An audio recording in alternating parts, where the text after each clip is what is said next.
Supreme court का दंडा। जी हां, आज बात करने के लिए आए हैं सुप्रीम कोर्ट के उस दंडे पर जिसने उत्तर प्रदेश और उत्तराखंड के सरकार के आदेश पर चला है, और मामला है कावड़ यात्रा का। जी हां, कावड़ यात्रा में भी नेम प्लेट का। अभिवादन स्वीकार कीजिए बालकृष्ण बाविस्कर का। और बात करने के लिए आज आया हूं मैं वर्तमान परिप्रेक्ष्य में, क्योंकि वर्तमान परिप्रेक्ष्य में यदि बात करें तो सुप्रीम कोर्ट ने एक निर्णय दिया, और उस केस की सुनवाई करते हुए उत्तर प्रदेश और उत्तराखंड सरकार को कानून सम्मत रहने का सीधा आदेश दिया, और सरकार द्वारा जो नेम प्लेट का जो आदेश दिया गया था उसे निरस्त कर दिया गया है। जी हाँ, मामला बड़ा है, इसलिए सुप्रीम कोर्ट ने क्या व्याख्या की है उसके संदर्भ में हम लोग सिंहावलोकन करते हैं। मामला यह है कि प्रतिवर्ष सावन मास में कावड़िया यात्रा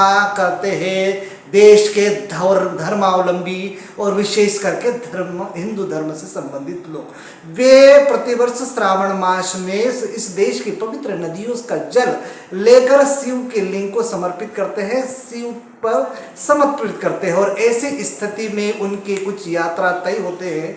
हालांकि गंगा जल का लाना महत्व है, किंतु दूसरी जो पवित्र नदियां हैं जैसे नर्मदा, ताप्ती या विभिन्न जो नदियां हैं उनका जल जो कावड़ी यात्री होते हैं वो लाते हैं, और लाने के बाद शिव को समर्पित करते हैं।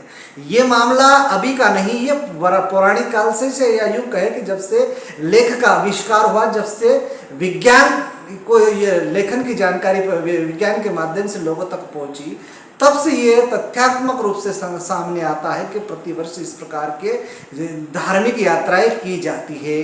और उस धार्मिक यात्रा में जब सरकार का हस्तक्षेप हो जाता है तो उस हस्तक्षेप के कारण एक निर्णय सरकारें दे देना शुरू कर देती है, और वो निर्णय ही विवाद का कारण बना, जिसके कारण इस देश की एक सामाजिक संगठन जो नागरिक अधिकारों के लिए लड़ती है उन्होंने सुप्रीम कोर्ट का दरवाजा खटखटाया।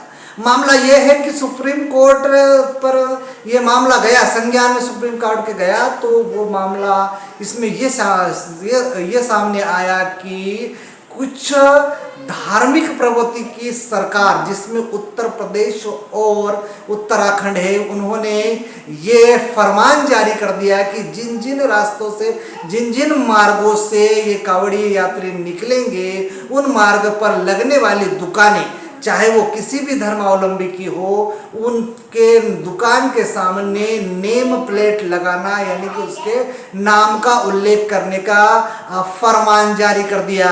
और उसमें अल्पसंख्यक कहे या ऐसे लोग जो व्यापार से अपना भरण पोषण करते हैं, चाहे वो छोटे व्यापारी हो या बड़े व्यापारी हो, उनको उन्होंने इस बात पर आपत्ति ली, और उन्होंने कहा कि ये तो हमारी निजता का अधिकार है, और निजता के अधिकार की जब समीक्षा इस देश में सुप्रीम कोर्ट करते हैं तो सुप्रीम कोर्ट ने सीधा सरकारों के द्वारा जो आदेश जारी किया गया उस अंतरिम आदेश पर रोक लगा दी। और रोक लगाते हुए सरकार ने व्याख्या की कि भारतीय संविधान में 3 अनुच्छेद है। जी हाँ, अनुच्छेद 15, अनुच्छेद 19 और अनुच्छेद 21। सबसे विशेष बात ये रखी गई है कि धर्म के आधार पर या जाति या लिंग के आधार पर किसी से भेदभाव नहीं किया जाएगा, ये अनुच्छेद 15 कहती है।